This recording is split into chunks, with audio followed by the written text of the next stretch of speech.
Teachers of Reddit. What is the best excuse for being late that turned out to be true? This happened to me as a pupil. A very quiet, unassuming kid in our class came into German with about 5 minutes left of class. We went to a Catholic school and the teachers were all quite strict and intimidating. Classes were usually silent, especially in junior school. When this boy came into class at the end of the lesson that day, the door flew inwards with such force that the teacher gave an audible gasp. It had been raining heavily outside. His hair was plastered to his forehead. His blazer was dripping and sodden. He had mud caked into his trousers up to his knees, and he was breathing heavily. The teacher exclaimed, "Brennan, what happened?" We all stared up at him in shocked silence. This quiet, unassuming little boy let out a big sigh and just said, "I took a shortcut," and went straight to his seat. That line became iconic in our school for years after. Story 2. When I was in college, my psych professor told us the only excuse for being late was a funeral procession. Any other reason, you wouldn't be allowed to come in. A few weeks into the semester, I was headed from one building to another, which involved crossing the main road. Lo and behold, there was one very long funeral procession going by.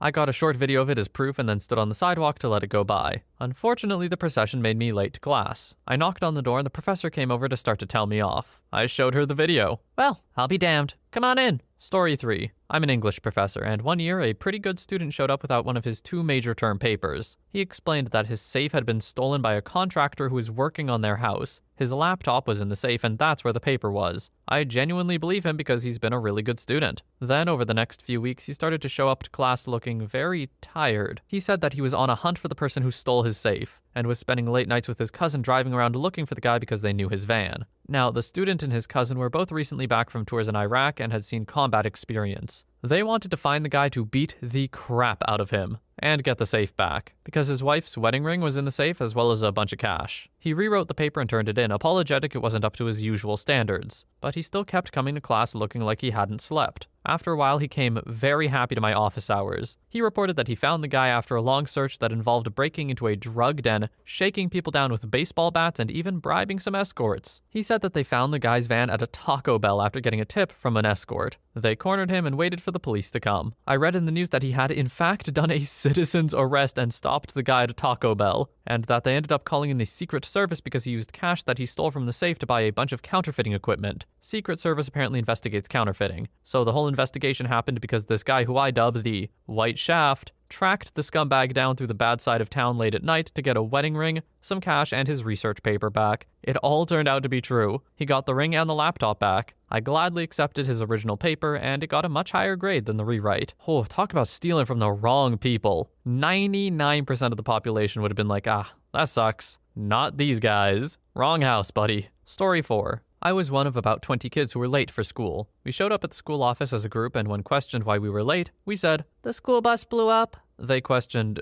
so the engine blew up? The kids, "No, the whole bus. In flames, it blew up." There was much conference between the teachers, all of them thinking we embellished the story. Next thing you know, one of the admin staff has the news website open, with a very obvious image of an entire bus on fire with a bunch of kids in our school uniform standing in front of it. Our late slip for our class said, "School bus blew up."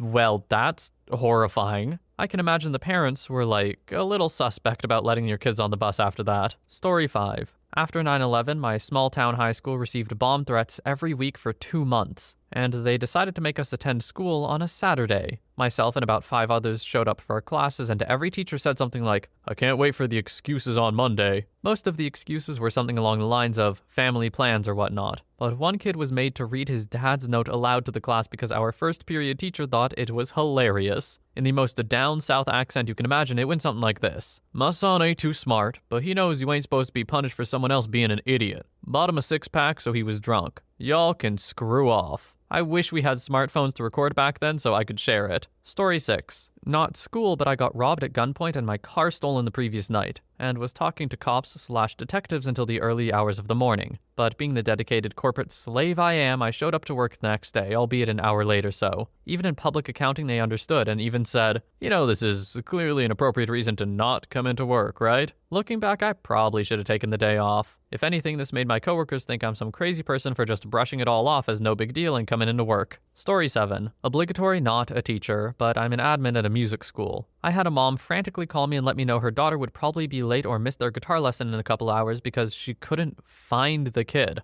I was just kind of like, okay, well, I will let her teacher know. Got another call about an hour later from the same mom. She found the kid, but apparently the daughter went to a friend's house and decided to dye her hair green. They lived pretty close by, so I did let them know they could still come in for their lesson. Mom said she would call me back and let me know in a minute or two. Never called back. Her daughter showed up for her lesson about 5 minutes late with this bright green coiffure. I got to admit, it looked rad as hell, but also a kind of confusing thing to be an audience to the build-up for. I have never seen this word in my life. Coiffure? Hold on. Coiffure. Noun. A person's hairstyle, typically an elaborate one. Interesting. Story 8. Obligatory, not a teacher, but a student. I was constantly late to a class my senior year of high school. I had depression and was on a 504 plan as a result. For this reason, I was allowed some extra time in the hallways before class to recover from the mental stress of being in class, etc. It was super helpful and yes, a pretty weird 504 plan. One time I was running late and witnessed a car hit a pedestrian crossing the road, severely injuring him, and the car drove away. My brother, who was in the cars, recognized it and identified it to me as our neighbor, who was also in first period. I stopped to help the pedestrian, also a student at the school, because I had some first aid/lifeguard training. I called him an ambulance and waited for it to show up. I also called the school and told them that he would be going to the hospital. Yep, pretty nice of me. When I got to school, my brother and I went down to the front office to get a note for tardiness. The admin I called was waiting there. He thanked me, gave me a note, and told me to tell the teacher if there were any questions to call him. My brother told him about the car that he'd recognized and that we knew the driver and who that person was. We both went to our classes. I got to first period late again, and my teacher didn't even want to hear my excuse. I pressed the note into her hand and told the story anyway. The driver of the car was sitting in the back of the classroom with a guilty look on her face. She looked scared crapless. When my teacher wouldn't stop giving me crap for my lie, I gave up and waited for justice to take its course. For the record, I never lied when I came to class late. I always told the truth. I slept late. I never invoked my 504 plan for that particular class, even though my teacher knew about it and would be forced to accept it. Halfway through class, the administrator entered with the school resource officer and informed my teacher that the student needed to come with him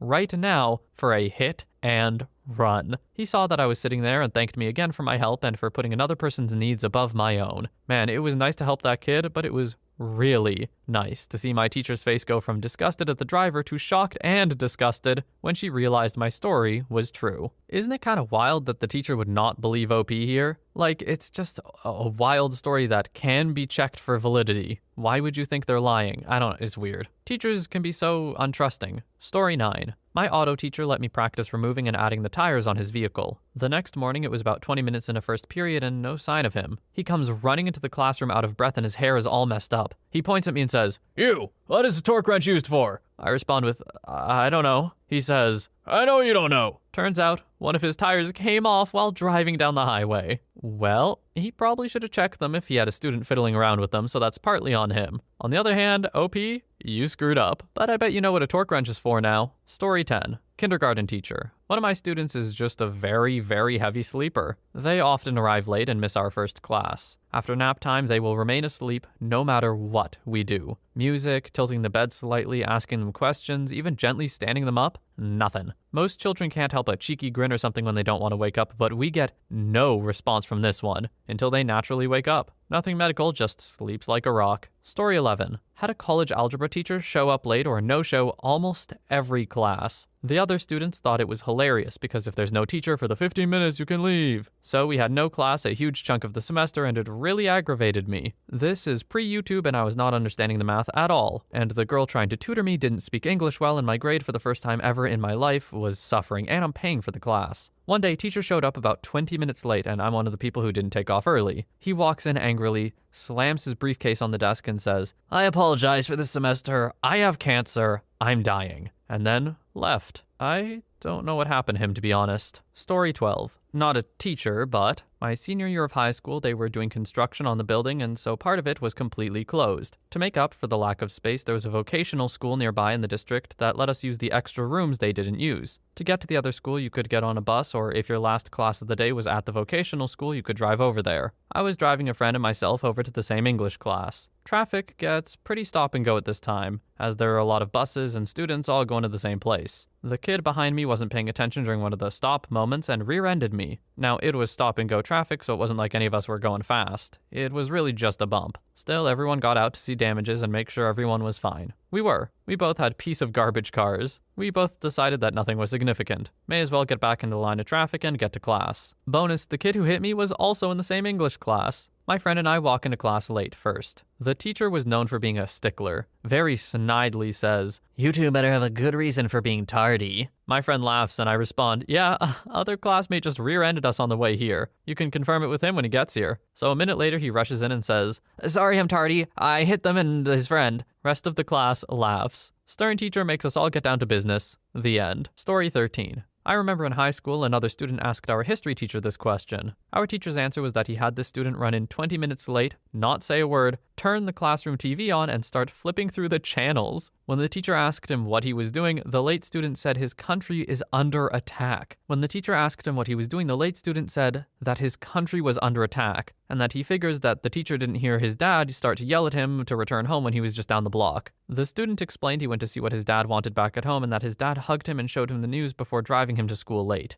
Our teacher explained the only acceptable reason he has ever let anyone show up late was 9/11 or a personal tragedy. Okay, but it's high school though. It's not that serious. People can be late to classes. With some consequences, sure, but you don't need to be so, strict on it, in my opinion. Story 14. Late and also not a teacher. But I was working as a trainer in a call center in South Africa a few years ago, when none of my trainees showed up at our 9 a.m. start time. One of the guys in the group called me at about 9:15 and informed me they were all on the same train, which had been hijacked. Literally, armed men had boarded the train, taken control of it, and were robbing everyone. This guy was so apologetic, telling me they were getting there as soon as they could and sorry for delaying my training, etc. They were still only 15 minutes late, and during all my time over there, that was the most South African thing I had ever seen. Story 15. Not a teacher, but a true story I don't think was believed. So I'm walking to uni after parking my car about a kilometer away from campus with a no parking meter. On one of the windiest days I've experienced, I'm walking across an overpass, and one of my headphone earbuds falls out. As I reach up to grab the earbud and place it back into my ear, a heavy gust of wind makes me essentially slap myself, knocking my glasses off, and they fly over the barrier onto the road. As I stagger for a moment, I can't find them. Then I notice they're on the road about half a second before a semi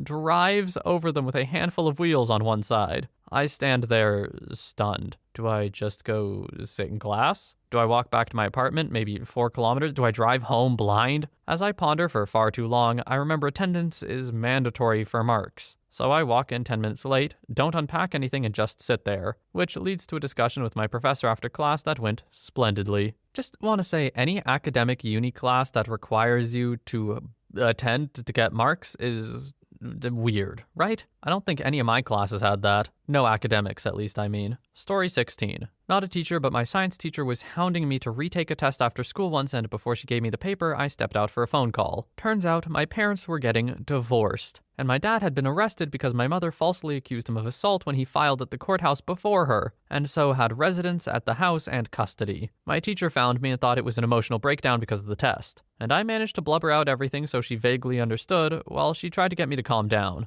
I was scared crapless because my mom was a psychopath, and I was afraid she would literally unalive me for telling my dad to divorce her crazy butt. Long story short, it worked out. My dad was released and I never have to see her again. Whew. Story 17. I was the student. My senior year in high school, I dual enrolled at the local college taking some night classes. So I only had 2 classes at the high school that year. Unfortunately, the way the schedule worked, I had to go to first period and last period, with the middle of the day off. Usually I would drive to the nearby wilderness area and go hiking by a river. On this particular day, there was an old van in the parking lot at the trailhead. I parked right next to it and got out of my car. As I walked past the van, I noticed there was a man inside. We made eye contact and I smiled and waved, but then noticed that dude was fully naked and pleasuring himself. I freaked out, but instead of getting back into my car and peeling out like a not panicking person might do, I ran away from the parking area, straight through the river about 2 to 3 feet deep, 20 feet across, and crouched in the bushes where I could see the parking lot. I was sure this dude was going to chase after me, assault me, and murder me, and no one would know because it was 1 p.m. on Tuesday in the frickin' wilderness. When he didn't chase after me, I was still terrified he'd be waiting at my car for me, so I wasn't going back until I either saw him leave or another car pulled up. It was 2000, so I didn't have a cell phone, and I waited over an hour for another car to show up. When it did, I emerged, ran back through the river, crawled into my car from the passenger side because the driver's side was next to the van, and sped the hell away. I was 20 minutes late getting to Spanish class, but I thought my teacher would understand given that I was soaking wet up to my waist and clearly something had gone down. But she wouldn't let me join the class until I explained my tardiness in Spanish. Sorry, profesora, you never taught us the Spanish word for pleasuring yourself. But I do think I was able to communicate my experience because she didn't punish me. In retrospect, I'm sure the guy was just enjoying a scenic moment at a time and place where he had a reasonable expectation of being alone. Definitely still creepy, but if he had been looking for teenagers to assault that day, the middle of nowhere during school hours probably wasn't the place to look. Story 18. Not a teacher, but when I was 22, I was attending college night classes after working my day job. It was a tight squeeze between getting off work and the start of my first class. But the teacher was laid back and rarely started on time, so that was good. One evening on my way to class, I was on the interstate when the sports car blew around me like I was standing still. Not a minute later, I see a cloud of smoke and vehicles sliding all over the interstate. He had tangled up with 2 tractor trailers and his little sports car was stuck under one, roof gone, and his head hanging out from the car. I grabbed some gloves and a towel I had in my car and ran up to help. His scalp had been mostly torn off his skull, so I used the towel to hold it in place until the paramedics arrived, while he sat there screaming. When I got to class, I walked in holding my books in front of me. Teacher asked what took so long,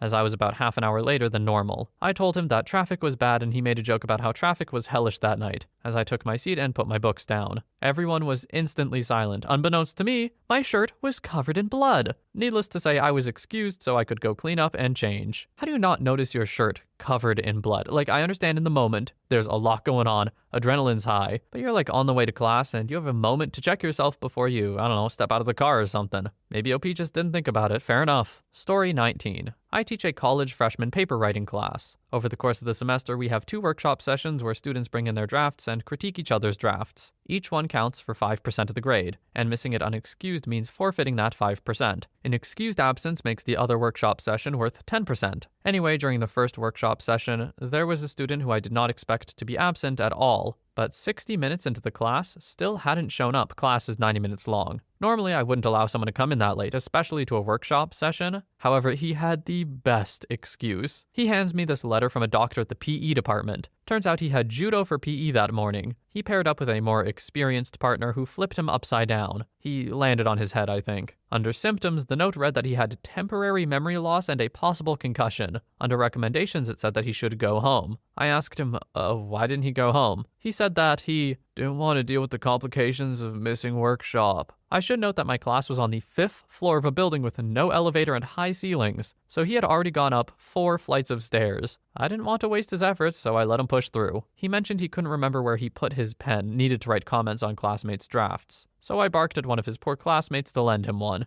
Afterwards, I went to our faculty room and told them about it. They all called BS. Then, I showed them the note, which completely changed their tune. Started accusing me of creating a pressuring classroom environment. Half joking, I think. Story 20. This was my excuse from high school. I missed first period. My then boyfriend was camping outside overnight in front of the NYC Macy's for a chance to buy one of the first 200 Lady Gaga perfumes. Those first 200 came with a ticket to her Macy's launch event, which included a meet and greet. My parents had said that I couldn't sleep overnight outside Macy's, so I didn't go. But the next morning, I get a call from my then boyfriend saying they didn't sell out of all 200, and if I wanted one, I had to get there ASAP. This call came in around 7:30, so I raced to catch a bus in the city from New Jersey, sprinted from Port Authority to Macy's, bought the perfume, got the pass, sprinted back, caught the bus back, and ran to class. My English teacher asks me why I missed first period, and I just say, sorry, was picking up tickets to Lady Gaga's perfume launch event. Missing one class in high school, Lady Gaga launch event, meet and greet. Look, all I'm saying, I get it. I think OP made the right choice here. It's just one class. And hey, that's all the stories we have for today. If you have any of your own, which I'm sure you do, throw them in the comments. I'll give them a read. As always, I hope you have a wonderful day or night wherever you are, and I'll see you in the next one.